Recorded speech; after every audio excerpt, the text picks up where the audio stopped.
एक हनीमून जो कभी लौट कर नहीं आया, एक शादी जो मौत की साजिश में बदल गई और एक पत्नी जिस पर अपने ही पति की हत्या का शक गहराता जा रहा है। इंदौर से मेघालय हनीमून मनाने पहुंचे 30 साल के राजा रघुवंशी की 23 मई को रहस्यमयी हालात में मौत हो गई थी। अब इस केस की गुत्थी सुलझाने में जुटी है मेघालय पुलिस की एसआईटी यानी स्पेशल इन्वेस्टिगेशन टीम और शक की सबसे बड़ी कड़ी बनी है राजा की पत्नी सोनम। जांच में कई सवाल ऐसे हैं जिनका जवाब सोनम समेत गिरफ्तार किए गए पांचों आरोपी अब तक नहीं दे पाए हैं।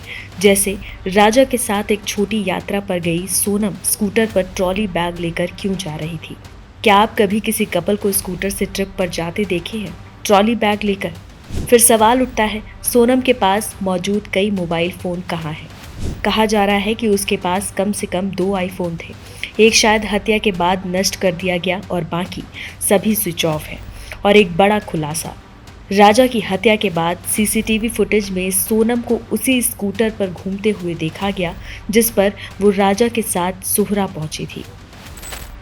उसके साथ एक और संदिग्ध भी हो सकता है जो हत्या में शामिल था।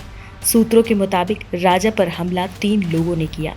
जब राजा ने 2 को पकड़ लिया तो तीसरे आरोपी विशाल ने उसके सिर पर चाकू से वार कर दिया और इसी हमले में राजा की मौत हो गई।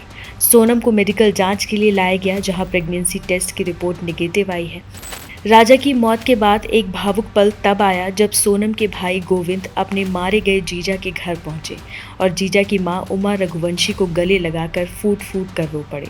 लेकिन इसके बाद उन्होंने जो कहा वो चौंका देने वाला था। मुझे पूरा यकीन है कि यह हत्या सोनम ने ही करवाई है और उसे मौत की सजा मिलनी चाहिए। अब इस पूरे केस की सच्चाई क्या है? क्या वाकई सोनम गुनहगार है या कुछ और भी छिपा है? जांच जारी है और हर दिन कुछ नया सामने आ रहा है।